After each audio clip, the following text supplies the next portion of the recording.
Hope you're all okay out there. I'm here every Tuesday and Thursday, 8 p.m. That light is terrible. Yes, I'm here every Tuesday and Thursday at 8 p.m. Tuesdays are my request evening. Thursdays are stories that I like to bring to you. I'm also over on the TikTok, which is TikTok 5472. No, it's not. It's Jess Rose 5472. Or you could join my Patreon, which is patreon.com/Jess Rose 5472. It is alive. But once I start the story, there's no chopping and changing, all that sort of stuff. So let me just have a quick chat with the guys in the live and then I'll start the story. You're welcome to fast forward if you need to. I understand. Hi sis, how you doing? Sorry I'm late, guys. Hi Phil, hi Warwick. I've got my phone back now, but it's just been a complete nightmare. But I'm up, I'm running, I feel like it's okay. I feel like it's straight. How are we? Did we all have a good weekend? Who didn't like my post earlier? Just out of curiosity, we were trying to work it out, and I believe it was my moderator extraordinaire. You commented, but did you like the post? Just out of curiosity, because we were wondering, was it you that hadn't liked it? My moderator extraordinaire. I don't know what's going on with her today. Oh, did you? Was it you then, Phil? Oh, my God. And I thought it was Tiffany. Was it you, Phil, who didn't like my post? Oh, I don't know then. I don't know what happened then. I have no idea. It said, well, I didn't look, to be honest. I went with what Warwick said. Warwick said that there was a like missing. Hi, Tyler. How are you? How are you? Thanks. That's very sweet. But how are we all? Tyler, I'm not going to be able to talk to you if you don't make it so everyone can see, unfortunately. If you make your comments clear to everyone, then you're welcome. I just don't know what's going on.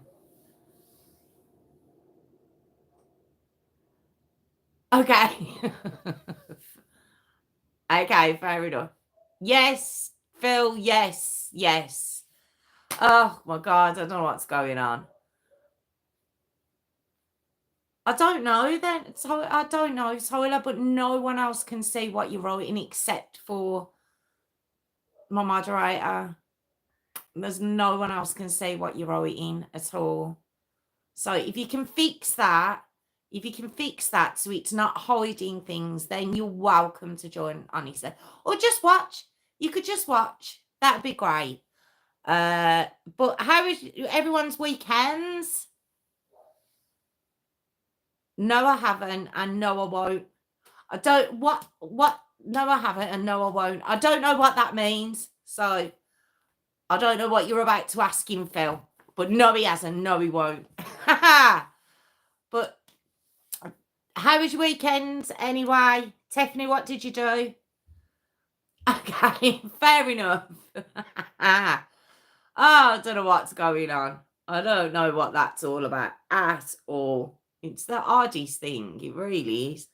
What was I going to say? I was going to say something then.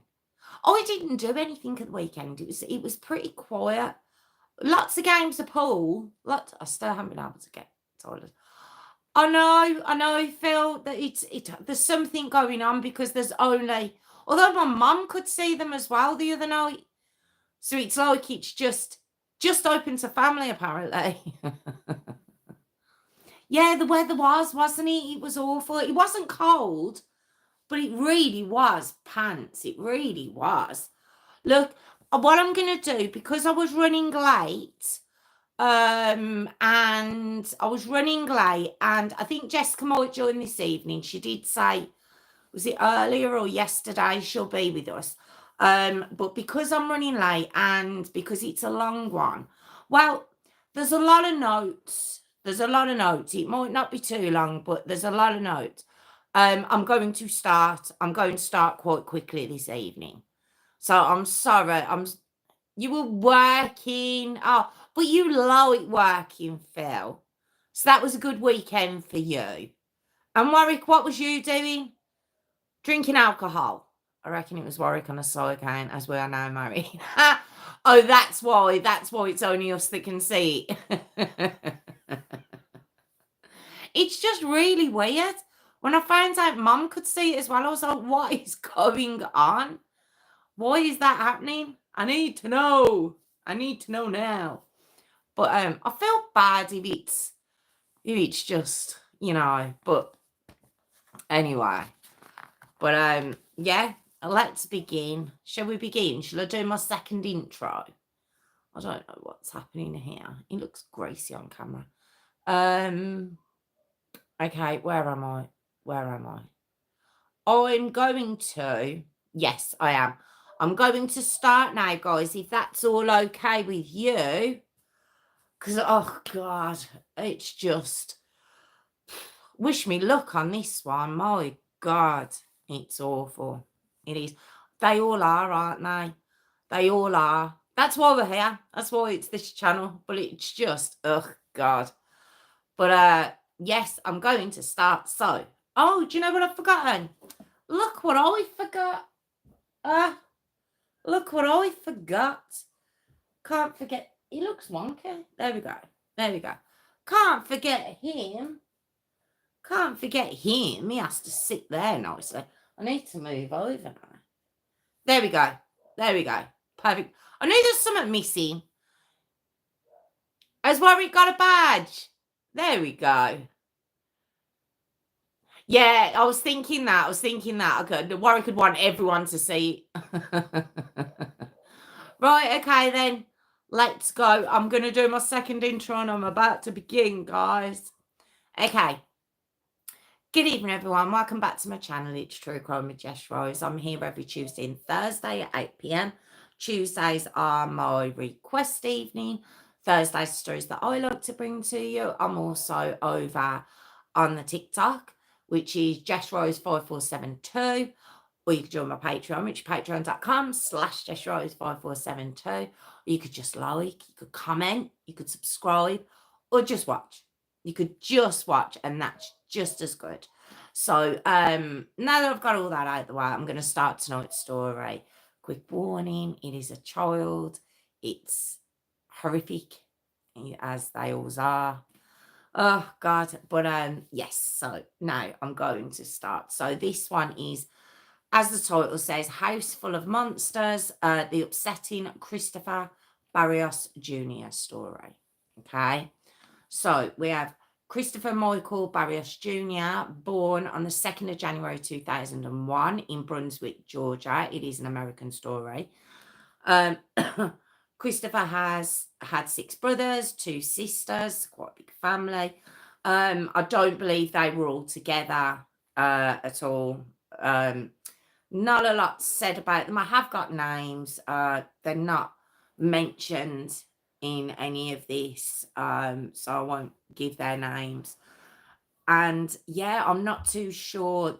There's a couple of different surnames, so I don't believe, I don't know how many were living with little Christopher at the time, so I'm not going to really get into that too much.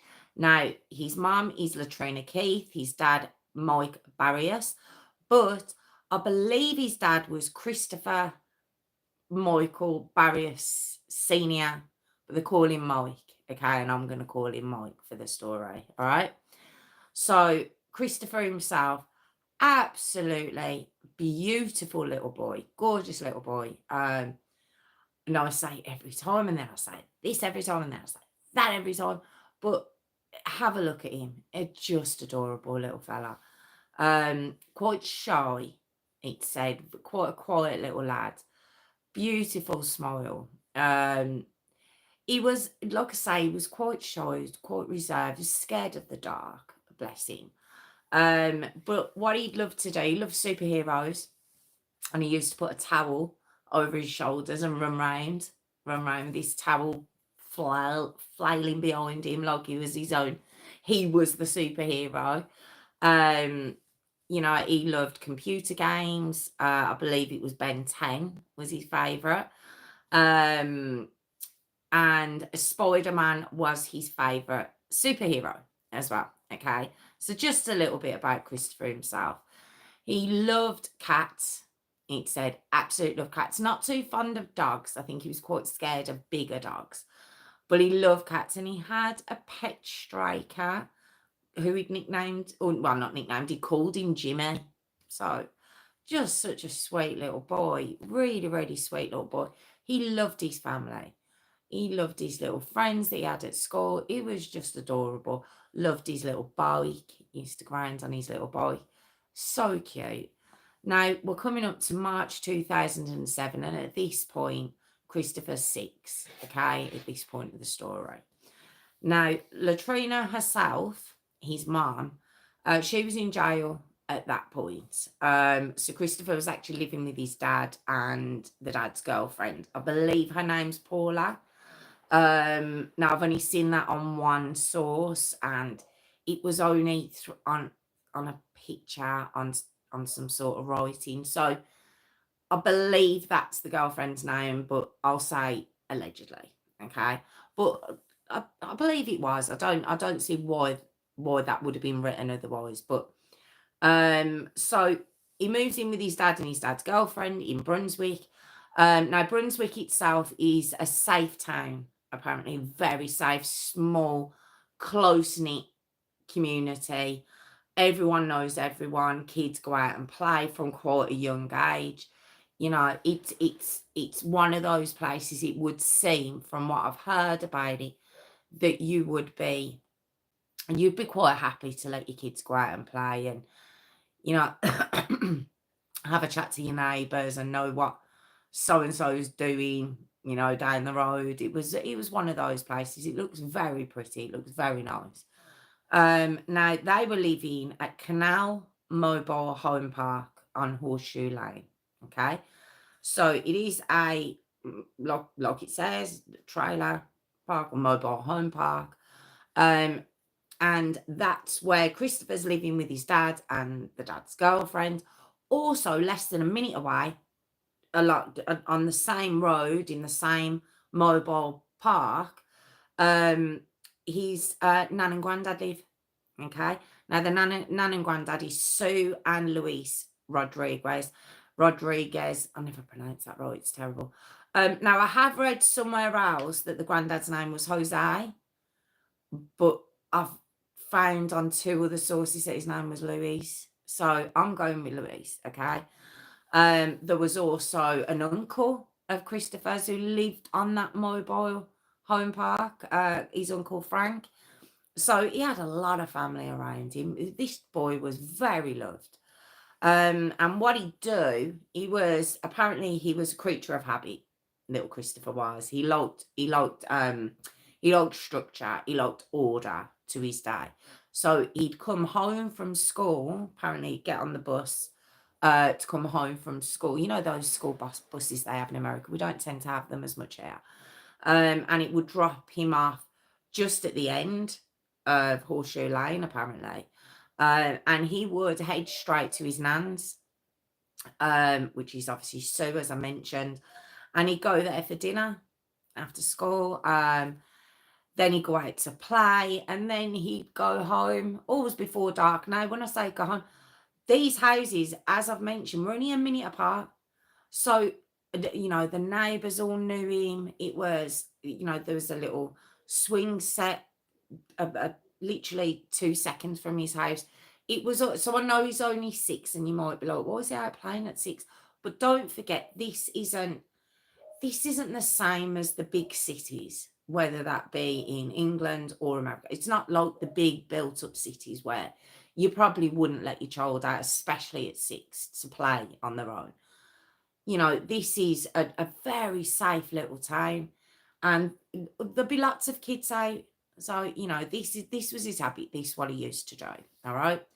And as I've said, he was absolutely loved by everyone. Adorable, adorable little boy. Now we get to Thursday, the 8th of March, 2007. And as I've said, Christopher is age 6, all right, at this point. Now it's a normal day, you know, nothing out of the ordinary. Christopher goes to school. As normal, he gets off the bus apparently at about 2:45 p.m. And he goes to his nan's as usual. Um, she gives him a hug as he comes in, and he sits down to play his Ben 10 game on his little computer. And Sue does his dinner. All right. Now, after dinner, it says that he nips home to grab a lightsaber that his dad had recently bought him. And then he goes out to play, and says that about 6:15, because the night would have been drawing in by that point, he would have headed home. Now, when I say headed home, he's in the vicinity. He's not far. It was said that he wouldn't have dreamt of going far. Like I say, very careful little boy, and quite a nervous little child. So he wouldn't have ventured any further than his nan's and his dad's house. And like I say, his uncle lives on the same, I wouldn't say estate then, but I suppose it is like an estate, but it's the mobile home park. But it gets to 7:15, and Mike's girlfriend calls him at work to say that Christopher hadn't come back. Now, the reason she'd waited, a bit longer was she thought he was at Sue's. And Sue, obviously, because he'd left after dinner, she just presumed he would have been at home at that time. So when they realised he wasn't with either one of them, they started looking around and, where he'd normally be by the swings and just up and down the road. When I say road, it's very thin, and the mobile homes they're not built up. There's like little spaces between them. But they had a quick nose round, couldn't see him, phoned Mike. Mike rushes home. And he starts looking around. He speaks to Frank, who's obviously the uncle, and no one's seen him. No one's seen him from earlier on that afternoon, since earlier on that afternoon. Okay. So when he looks around, like you say, he's gone around the trailer park, he's asked some kids, and some kids do say they saw little Christopher on the swings at about 5:30, but he wasn't seen again. And no one had seen him since then. All right. So Mike calls 911 at about 8:30. All right. Christopher would never have gone further than the swings. That's what Mike knew. And he knew something was really bad. Something was wrong. So the police quickly begin a search. This is a young boy, it's a young child, and they start a search, or straight away. And this goes on through the night, but not just the police or the community come out. Apparently, it was about 300 people searching everywhere. Quite near the mobile home park, there was like a canal that ran down by a wooded area. They searched down there, but Mike knew, he would never in a million years have gone down there. He was scared of the dark. He wouldn't have been down there. So Mike knew there was something really wrong here. But they're searching. Everyone's hanging on to hope that they're going to find this little boy. Okay, so, but the following morning comes, and it's the 9th of March, 2007. So this is the Friday. And people are up and they're out again, looking, surrounded. Now, Mike and Sue are obviously terrified. His whole family are. I'm just mentioning them because they're mentioned a lot more during this case, but his whole family are just that you can't. After a whole night, you're gonna be, your brain's gonna be going to real negative thoughts, isn't it? I just can't imagine. I can't imagine how they must have been feeling. Now, by this point, the FBI joined the search, the National Guard joined the search. This is a real big case. It went from just local, now it's regional. Everyone's getting involved. There's helicopters with heat-seeking equipment trying to just, go over the wooded area. Maybe he'd gone there for some reason, even though Mike knew he wouldn't have. Maybe for some reason he has, and he's hurt himself. They were trying everything to find this little boy. Now, everyone in the neighbourhood was involved. Everyone was out looking. Everyone wanted to find. Everyone was heartbroken trying to find this little boy. except one family. And that family was David and Peggy Edenfield, along with their son George. All right. So I'm just going to mention those quickly. Now we get to the 10th of March 2007. We know it's Saturday. All right. And the police by this point are saying this is no longer a missing child. They're now treating it as an abduction. Okay. It's been too long. The searches haven't brought up anything. But what they found that day was round the back of the Edenfields, who I just mentioned, they found a lightsaber, a child's lightsaber. What was Christopher playing with that evening? So it's well, what was that in your garden? You know, it's a bit questionable, isn't it? But because the gardens are open, they're not enclosed. It's all sort of, you imagine a trailer, a mobile home. You know, we've got static caravans. It's all sort of open, isn't it? So it was open. He could have been running through. It didn't actually mean too much at that point, but it was like, what is that there?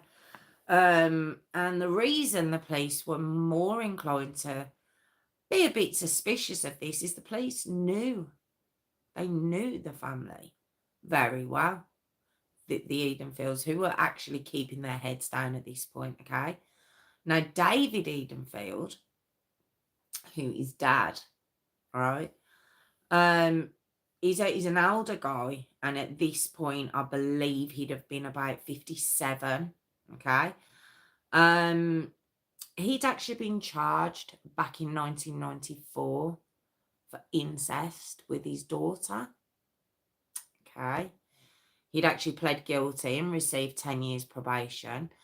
Now, what I'd heard while researching this case is that apparently David had run his house with a rod of iron, or like a rod of iron. Is it right? With a rod of iron. It was said he was a very bad-tempered man. Now, when you look at him, if you go away and look at him, he looks just like an old man, just a, friendly old man. But apparently, looks are deceiving. We know that. And it said that when his daughter and his son, who I mentioned, George, were younger, he would beat them with like 2x4s, planks of wood. He'd molested the two of them. And then it had gone on to be an incest case once his daughter had got older. That's all I can presume from it, because the information's a little bit sketchy on it. But he pled guilty to this charge back in 94, and he'd received 10 years probation for committing incest with his daughter. I was a bit like, okay, right. Now, George Edenfield, the son, all right. Now, stop before you feel too bad for him. When I'd mentioned, obviously, he'd been beaten by his dad and perhaps molested by his dad. All right. So, you might feel sympathetic. Okay, that's fine. But George himself, he'd been arrested and charged with 2 counts of molesting 2 boys by rubbing sexually over them with his clothes. Sexually against them over his clothes and over their clothes. Just weird. Now, he'd received probation in May of 97. All right.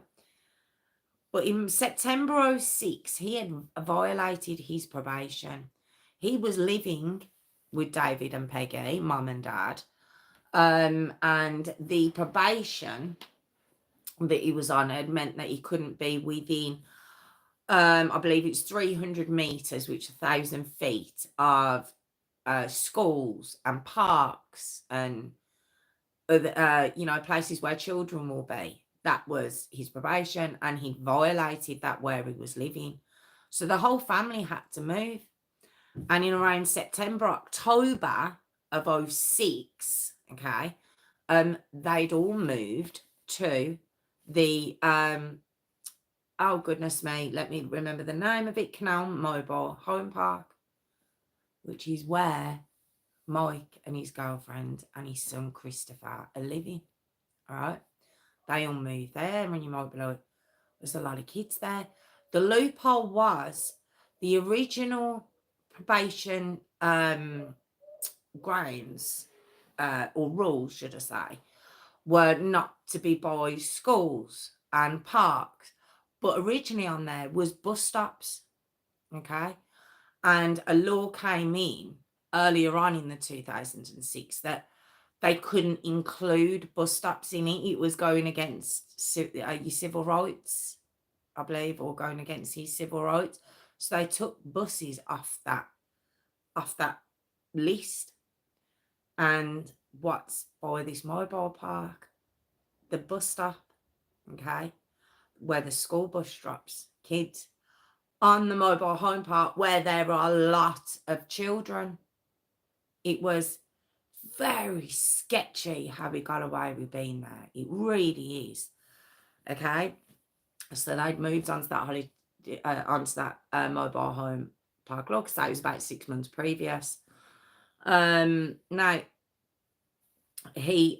because he'd violated his probation, even though he'd moved, he'd been given another 10 years probation on the 5th of March 2007, which was exactly 3 days before Christopher went missing. Okay. Now, I believe probation, if you're given that and you violate it, then you have to complete the rest of that sentence in jail. That's my understanding of it.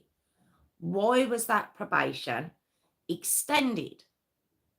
And so he could go out and just live his life. I don't understand that. He violated the terms. Why was he allowed to remain out in the community? I don't understand. Okay. So that's the family, all right? And that's why the police are aware of this family, all right? So during this that evening, a community vigil is held. I never pronounced that right. Where all the community get together and they, they've all got candles and they're all just hoping for the safe return of Christopher. And utterly heartbreaking, again, quite notably missing from this vigil is the Edenfields. Now, police said that they would see them looking through, their curtains, and kind of they could tell they were looking, but they never came out of their door. It was all very shifty. Now, you could think, wow, they've got previous, maybe they want to stay away in case they do get accused. There's an argument for that, but the police aren't too sure. Okay. So, like I say, the community had always been wary of the Edenfields. Now, it's not because they knew of their previous charges, which they didn't. The parents of the children around there, they didn't know anything about their history. But it was the way they were. They would see David, who's the dad, and George, who's the son, who at that point was about 31, just looking at the kids, not even slowly. They'd be outside staring at the kids as they walked past. And one of those kids was Christopher.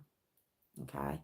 So it would make people uncomfortable, very uncomfortable, to the point where Sue and Mike, Christopher's nan and dad, had actually warned him to stay away from them. All, like I say, all the kids had been warned, but told, they're not good people, stay away. Until a few days beforehand, Christopher had come into his nan and said, "Georgie's nice, Grandma." And it says that Sue just got, the fear of God run through her as she heard her grandson say those words.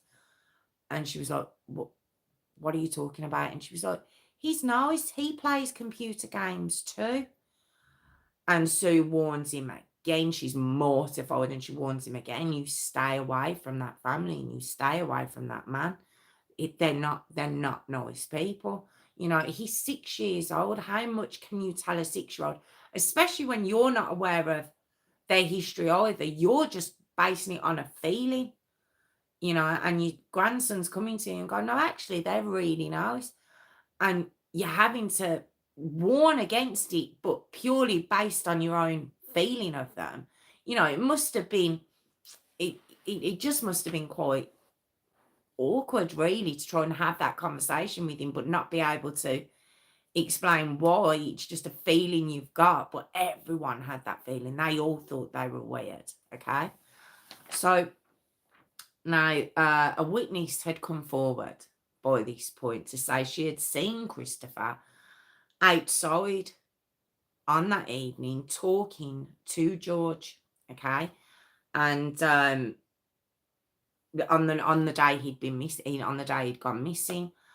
So this is what they needed. They've got this witness now they can place George with Christopher through this witness. So they bring him in for questioning. All right. And he's a bit shifty at first, George is. Don't forget, George is the son. He's a bit shifty at first. And then all of a sudden he says, Christopher's dead. And that the devil spoke to him and says he had to kill him. And when the police continue talking to him, he says he'd watched him get off the school bus when we know he'd got off the bus at 2:45. And then he'd seen him later on his way back home. Now remember, Christopher wouldn't have stayed out, gone dark. Everyone knew that. So it was on his way back to his house from the swings that George says he'd seen him. And he invited him in to play video games. What was Christopher's love? What's every 6-year-old kid's love at at that age? Video games. It's exciting to them. He already believed this man was nice. And he said he invited him in. He says, and then he molested him and he killed him. This is what George says. Okay. But however, he kept changing. He kept changing his story. One minute Christopher was dead, then he was saying he was alive. He wouldn't tell the police where Christopher was. He was being a bit of a nightmare. Okay. But the police were now convinced that this had gone from a missing child to an abduction to now a murder investigation. They were convinced of that by this point. Okay. So George was now arrested. All right. But what they did, they arrested him for violating his probation. All right. And the violation was living too close to kids. Okay. So the police hadn't noticed that, but they were like, well, you would have known. You would have known you were too close to the kids. So they arrested him so they can keep him in while they're investigating, okay, and gaining evidence as to what has happened. All right. So around this time, there's a methane gas check being done on these mobile homes, and they go to the Edenfields. This team does, and when they're doing this methane gas check, it just the oh god, my brain's gone stuck. The not awareness, oh god, there's a word and I can't think of it. The appearance of methane was showing up. I know that's not the right word, but it was showing up at their address, okay, quite strongly. Now, methane is a gas that's given off when there's a dead body. That's the gas that's given off, and it was flagging up. I think that's what I meant to say, flagging up. So at this point, then the gas company get in touch with the police, and the police come in and they arrest Peggy now. Okay, so they want to speak to Peggy, and then they bring in. They question Peggy, and they bring in David. Okay, so now they've got the 3 family members. George is actually been arrested completely over probation charges, and they've now got Peggy and David, okay, that they're questioning, mum and dad. All right. So she comes up with quite a few stories. Now this is going to get confusing because I was confused researching this account. I'm trying to make it as to the date and as clear as possible, but she really messed the police about. She genuinely did. Her first story was, I saw Christopher in Georgie's room playing a computer game. I knew that he shouldn't have a child in his room, so I took Christopher by the hand and I walked him home. That was story one. Story two was, yes, I saw Christopher playing a computer game in Georgie's bedroom. I knew he shouldn't have been there, but George has got the mind of a 5-year-old. So I thought he'd be okay. So I allowed Christopher to stay and play computer games as long as the bedroom door was left open. Okay, this is George's bedroom. This is a man in his 30s, his bedroom, okay, and a 6-year-old little boy, okay? And she was like, leave the door open, all right? So then her next story is, right, okay, I did see him in his room. I didn't walk him home. I didn't say leave the door open. What it was is I saw him in there. I kind of let him stay, but when I came back, George was molesting him and then he strangled him. This woman, this is the third story she's given to police in a very short time period, okay? And then she comes out, still sticking with that story, but she goes, and David's involved, who's George's dad, her husband, okay? Her third, her I think we're on the fifth story now. She's now saying that, yes, George killed him. David was there and was also involved, but there was also another man called Donald Dale, okay, who was a friend of the family and a neighbour, all right? Now, Donald Dale is actually, he's mentally challenged, okay? He does have a mental disability, all right? And she says that it was Donald Dale, George and David, so dad, son, and their family friend, who then, after Christopher was strangled, put him into a black plastic bag, a plastic bin bag, and dumped his body. It's a 6-year-old little boy they're talking about. She's talking about, should I say. So David's now arrested at this point, and Donald, all right? Now, on the 15th of March 2007, because none of these people, even after all of what they were saying, would say where this little boy was to give the family peace. They wouldn't. And the police at this point must have still been so confused, because they're like, they're only telling us half truths. We don't know what the truth is. But as I said, on the 15th of March 2007, where little Christopher had been missing for a week at this point, in Brunswick Airport, which is, it's not far, it's about a mile away from the mobile home park. It's surrounded by woods, and Christopher was found by National Guard that was searching as the police were. They were all still, obviously the search was still going on. And some black bags about, it says that not far in from the roadside were spotted. And when they got closer, the smell was unmistakable. They knew what that smell was.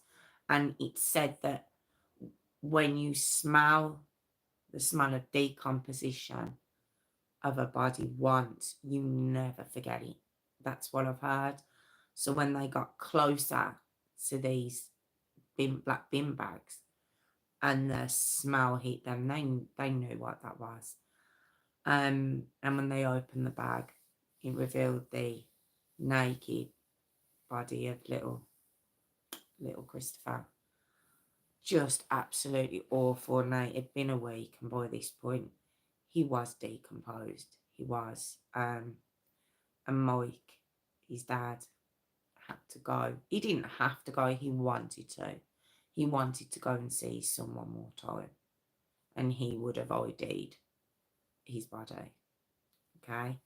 But what was the truth? What happened? What on earth happened to little Christopher Barrios Jr.? Okay? We still don't know. Now, David, he begins to talk. He does begin to talk, okay? And while he's talking, the autopsy's done on little Christopher.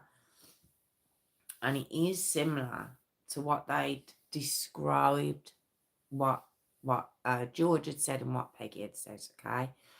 He had died of asphyxiation, all right? His manner of death, that was his cause of death, and his manner of death is a homicide. He also had severe injuries to his throat, his legs, and his genitals.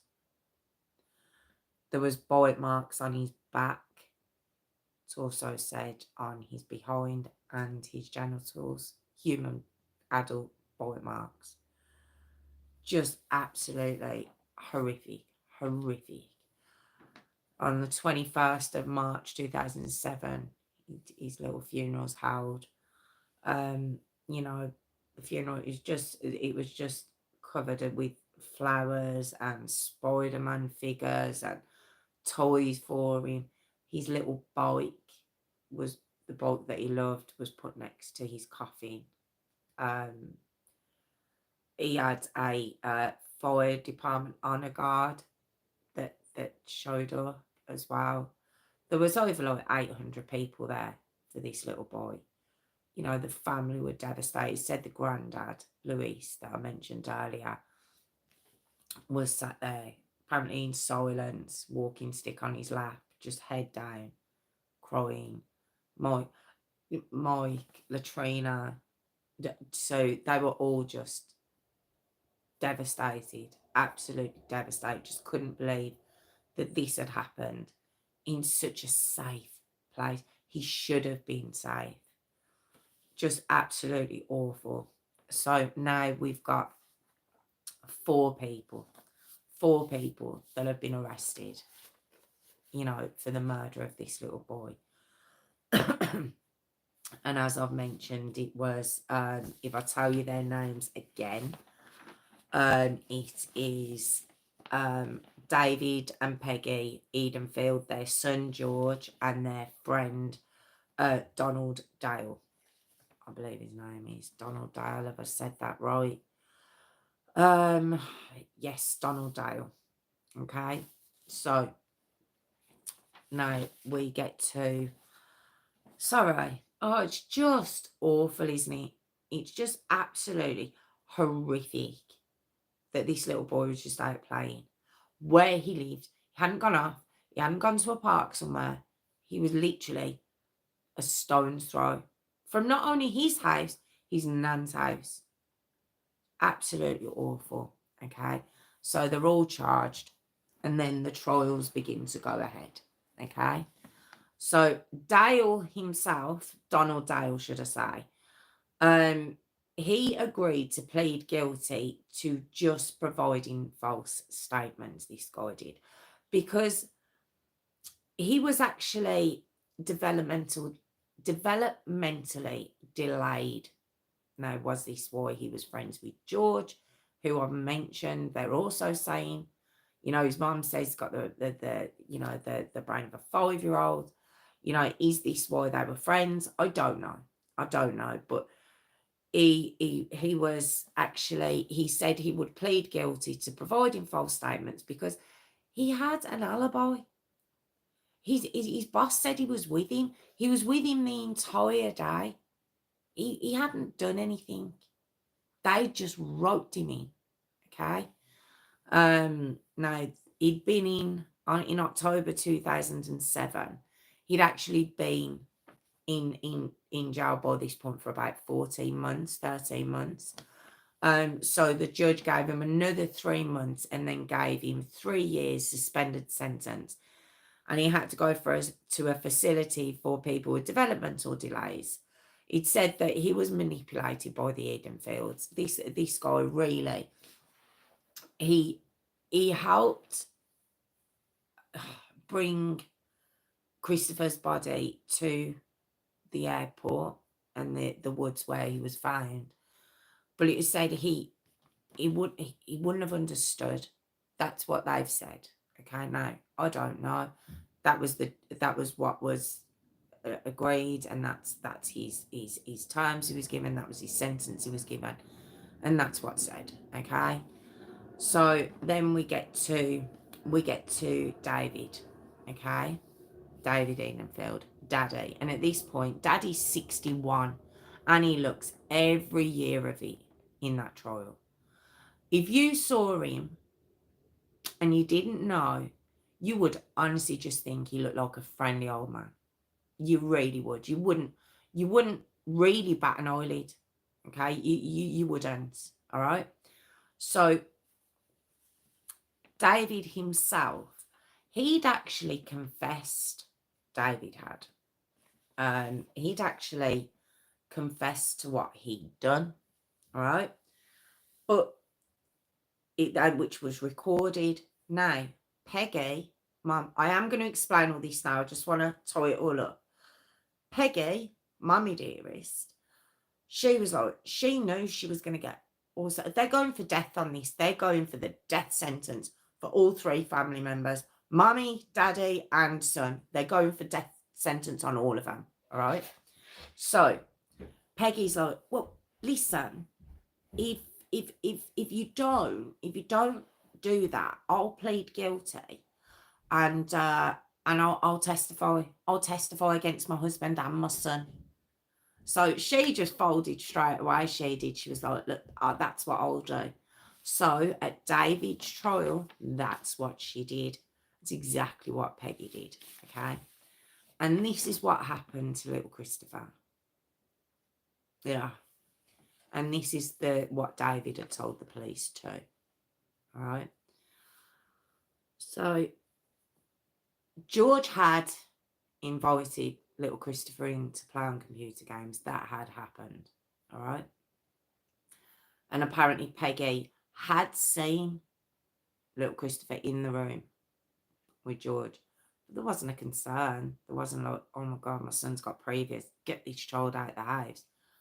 No. What happened is David walked in to the room, saw his wife Peggy stood there and was watching as George was stripping off little 6-year-old Christopher. Well, Christopher was saying, no, please don't do this. Stop. Please don't do this. A 6-year-old little boy. Okay? And so David holds down little Christopher while George sodomizes him. And then George holds down Christopher while David sodomizes him. And they abuse this child. They make him give oral sex. They bite him, as we know. And they do this for the next 2 hours. And all the while, he's begging them to stop. But what he's also saying is that he's going to tell his nan. And he's going to tell his dad. You know, and I just think, how strong. He was defiant. He was like, look, I am telling them what you're doing to me. But then George says, George is the son, said, well, we're going to have to kill him. Now, this is what Peggy and David said. Was it his idea? No, who knows? Who knows? But they decided that Christopher had to die because he was going to tell his nan and his dad what these 2 grown men had been doing to him over 2 hours, and you might be like, well, what was Peggy doing there? What was Peggy doing while her son and her husband were doing this to a little boy? Well, it said that she was pleasuring herself while this was going on in the same room. He must have just, he must have looked at these two men, but then saw this woman who would have looked, I'm hazarding a guess here, around the same age as his nan. And he must have thought, maybe she'll help me. And instead she decided to pleasure herself while this was going on. This is why I called this House Full of Monsters. This is why I called it that. And as I said, George has decided that they've got to kill him. So he begins choking little Christopher. And David says that he then went up, and Peggy testifies to this too, says that he went over and put his hands over George's, which were over Christopher's neck, and he squeezed too. So it's actually the two of them. It was the weight of two grown men strangling this little boy. And he was begging them to stop until he couldn't speak anymore, until they killed him. And then George went out and he grabbed some soap and water and started washing little Christopher's neck once he was killed, try and get rid of his fingerprints from around his neck. And then they put him into black bags, and then they get Donald Dale, and they say that they need to get rid of. I don't know if he knew if Christopher was in those bags. I don't know. But he helps them to get rid of Christopher. Oh, God, just absolutely rotten. So it only took, this was in September 2009, this was David's trial. It only took 2 hours for the jury to find him guilty. And then, because it was a death penalty, because it was a death penalty trial, they then had to go out to discuss his sentence. And it only took them another 2 hours to come back in, and he was given death. Okay, not only was he given death, he was given plus a life sentence plus 40 years. You know what America's like, if they're going to throw it at you, they'll throw like thousands of years at you. So he's given death, and then he's given a life sentence and 40 years on top of it. They throw everything at him. He did try and appeal this, but right up until 2022, that had been upheld. So he's still on death row now. And this is 16 years later. Okay. Now, Peggy, she, for testifying in September of 2011, she was given 60 years. Okay. And then George was deemed mentally incompetent. Okay. And he was ordered to a state mental hospital. Now, it said he probably won't ever get out. It said, but they also say he probably won't do any prison time, but he should remain in that mental hospital. But Sue, Christopher's grandmother, once this had been passed, she actually says he ain't crazy, he's smart as a whip. He's got them all fooled. That's what she says, okay? No, I don't know. He had a lot of assessments during, the trial, as you can tell by the date. It took a while to get all the evidence together. There was a lot of assessments that were done. So even assessments done on Peggy and David. So it all took time, and he was assessed, and that's what they came up to, is just said that he was mentally incompetent. to stand trial. He didn't understand the process. He didn't get it. That's what they're trying to say. Now, if he has got them all fooled and somehow he manages to get out of that mental facility and doesn't end up going into prison, then I don't know. I don't know how. I don't think that could happen. But my God, if it does. Now, Latrina, obviously, Christopher's mom, she filed an unlawful death lawsuit against the owner of the mobile home park, okay, because they'd known the Edenfields history when they allowed them to move in. Don't forget, they'd only moved in 6 months previous. And she'd known the history. And she allowed them to move in, okay? There was also a lawsuit put against DCFS, the Department of Child and Family Services, for placing Christopher with his dad, Mike. Now, she was in jail at the time, which is all I've seen everywhere. I don't know why. I mean, unless there's something more behind that I haven't been able to find, it wasn't his fault. It wasn't his fault that happened. It wasn't his fault. How would he know? So now we've also got in October of 2008, all right, this I find just mind-blowing. There was a show called General Hospital that was shown on the ABC network. And there was a picture of little Christopher. One of his pictures was used in the background of a particular scene. It came up on the computer in a scene.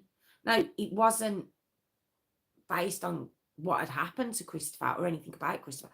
It was just a picture of his that had been put up as part of this TV show. Oh, could you imagine? Could you imagine how that family felt? If they weren't watching it, someone was, and they found out. And just absolutely awful. They were also, I believe, I'm going to say allegedly, they settled paying the family $75,000. I'm just going to say alleged on that. Again, it's very sketchy. I don't know if it's settled out court. I don't know what's happened with that, but that's what they were sued for doing that. Now, they did issue an apology and they did launch an investigation as to how did this photograph turn up on their desks to use in a scene on the show.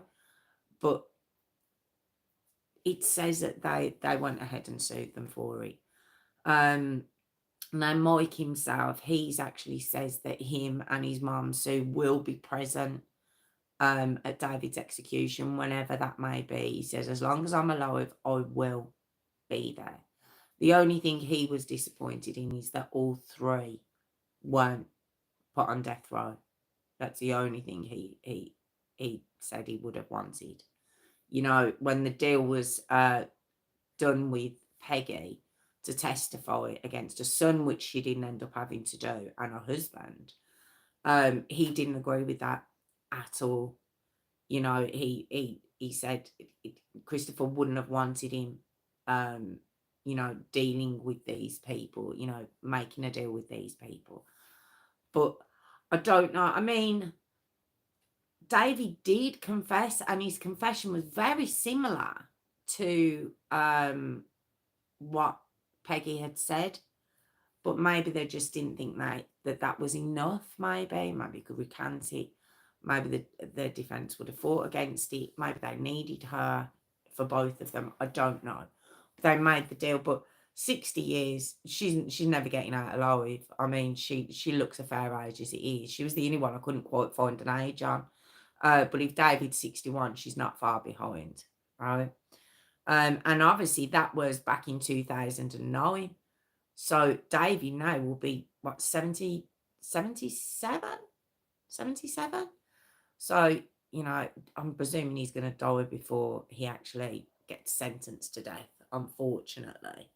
Depending on how he dies, it could die quite painfully. Who knows? We can hope. But absolutely awful. And there was another thing I found out was that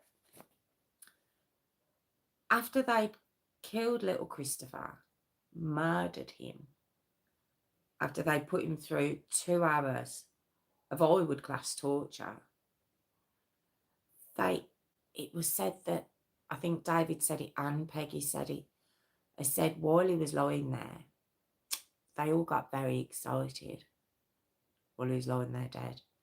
And they pleasured themselves. Well, she pleasured herself again. And they pleasured themselves. I don't know what to say. I don't know what to say about this family. I genuinely don't.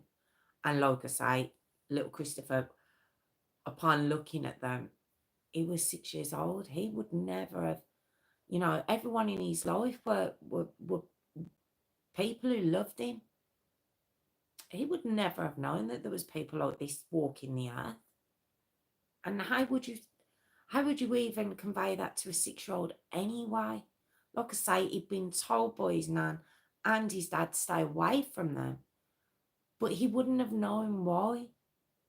And oh, it's just such a shame. And the fact that he was begging them to stop, just utterly heartbreaking. And we know that through Peggy's testimony, that's what was happening. Oh, just an awful, awful, awful case. Oh, that was House Full of Monsters, the upsetting Christopher Barrios Jr. story. Just such a shame. Sorry, there was a bit of chopping and changing during the story. There was just so much information where they'd confessed and then retracted it and then come up with something else and then retracted it. And, you know, they all messed about. They all messed the police about. Terrible. There was so many different,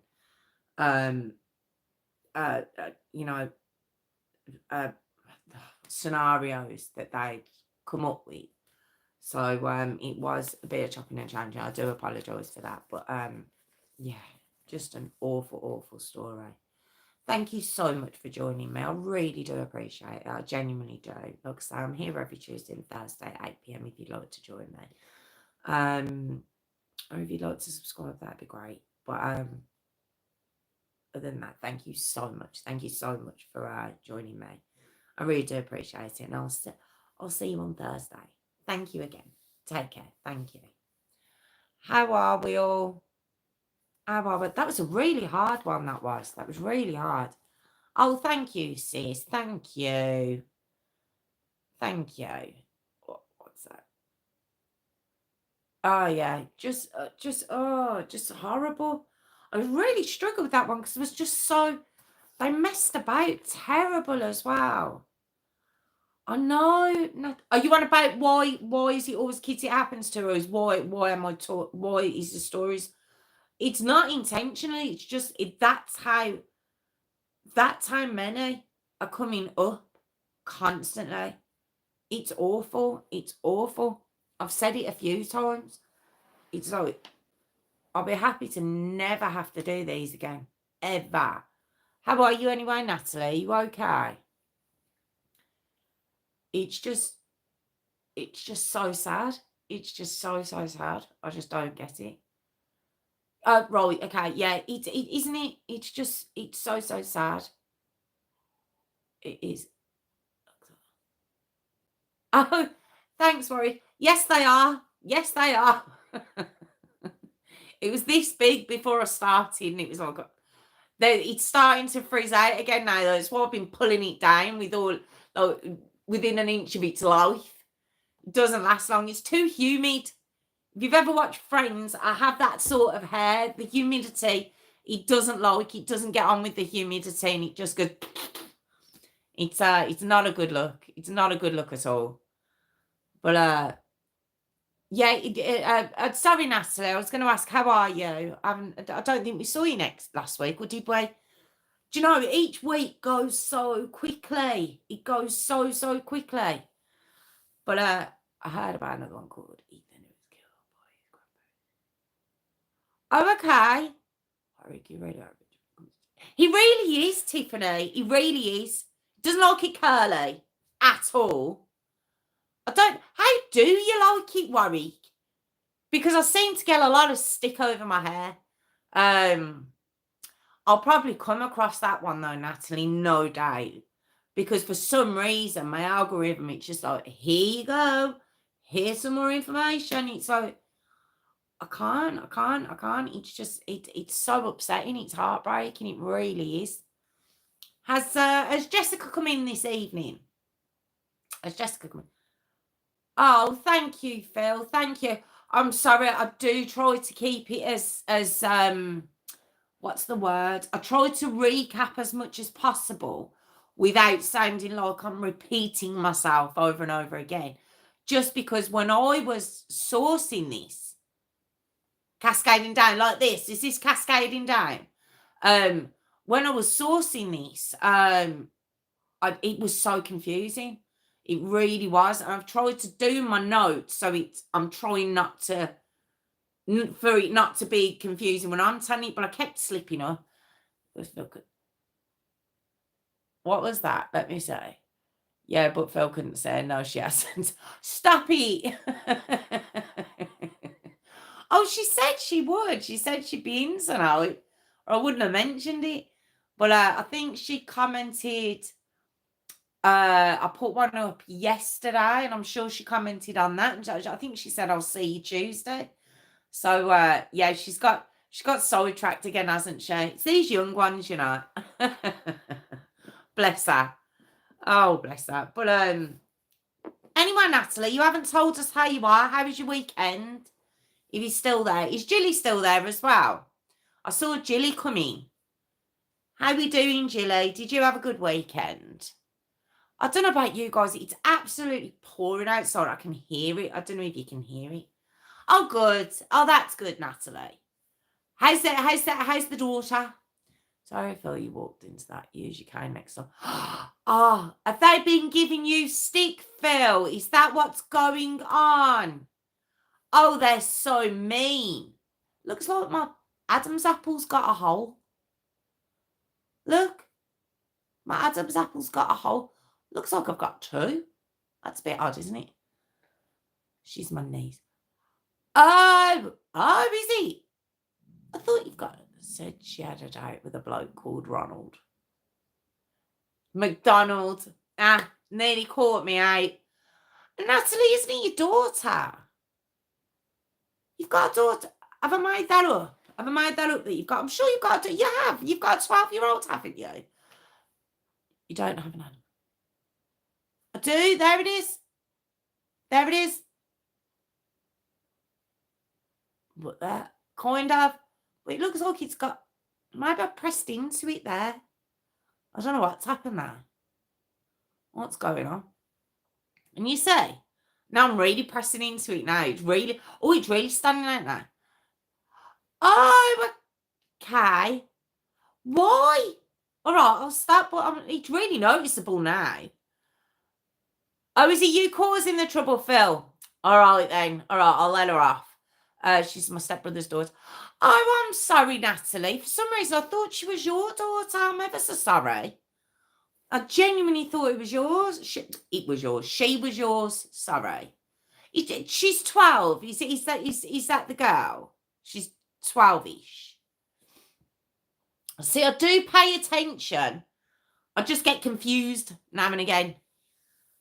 I won't tell you off then about Phil, because apparently he started it. So he's saying, because women don't have them. If you have them, you have a... If you have them, then you have a penny stone. A penny stone? Is that what I've got? A penny stone. Penis. Are you saying penny stone or penis? If you have them, you have a penis stone. Oh, penis. Penis.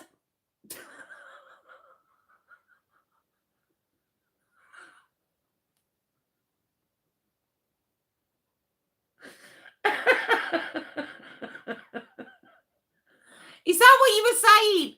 What was the tone? What was it? I don't understand. I don't get what that word was. Oh, that was very funny. Is that what it means? No, but... Tiffany, that was terrible. Oh, she said... So I was kind of right, Natalie. I would say I do listen. Terrible teens. Oh, don't. My son he's coming up there and I'm nervous. He's all right at the minute. He's doing okay, but I know it's going to come in one wave, just like, doosh, and just completely wipe me off my feet. I know it is. I know it's coming. But at the moment, he's doing all right. I'm sure Jess has had a few penises. I still want to know why she said penis stone. I thought she said penny stone. Shouldn't you say penis apple? No, because that's Adam's apple. I don't know. I know I haven't worried. Very good girl. I'll have you know. Golden me. How's the top fans going this evening? We have Tiffany at number 1, Warwick at number 2, and Phil at number 3. I'd love to know what all that means, you know. I really would. I genuinely would. I don't know what it means. Well, it's your version of an Adam's apple. A penis apple. A penis tone. I don't know. Just completely lost it. But you can't see it now. But I don't know. Maybe it's just on the camera. Maybe you can't see it. But it looks like I've got a gap there. A penis. Which your version of an Adam's apple. A penis. Penis stone is an Adam's apple. I don't get it. But now I know that I haven't got... I'm sure we've got one, you know. I'm sure you just can't see ours. Isn't that what it is? I'm sure we have still got one. Because you can feel it. You can feel something there in your throat, can't you? Just apart from your kids, I know you're saving yourself a man. There you go. Are you talking to me? Because your wife's not going to be happy at all. What did you just do?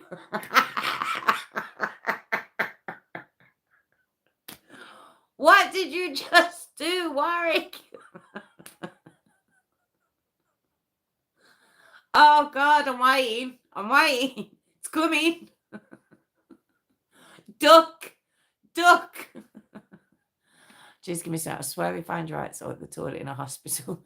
That's a bit harsh. Oh, stop it now. You. I'm sure I can't remember off the top of my head, but you've done some. You've said some stuff. Anyway, right. Well, I'm gonna let you go shortly because it's the school holidays and my son wants to be able to come back into this room so he can have 45 minutes on his game. And I was like, well, look, I can't guarantee anything. I can let you know. I don't know how long it's going to be. So I said, look, if I can, I'll speak to the guys and I'll say I've got to go so you can go on the game. So I had promised him. I promised him he can go on for a bit longer. He can't have too late, but he's allowed. Or I can fight you where I'm married right now. See, look what I told you, Warwick. I did tell you. I said she was coming. I said you need to duck. You better apologise quickly before I do my jingle. I'm going to do my jingle while you try and make it up to your wife because you're getting divorced at this moment. I don't know what to do. But I'm doing it for you. Shedding actual YouTube tears. That's quite funny. Right, okay. I will see you all on Thursday. Thank you so much for joining me. Thank you to Warwick and Phil and Tiffany, my moderator extraordinaire, and Jilly and Natalie. Thank you so much. And if you could drop a like and comment, you subscribe. If you could drop a like, and put a comment in after.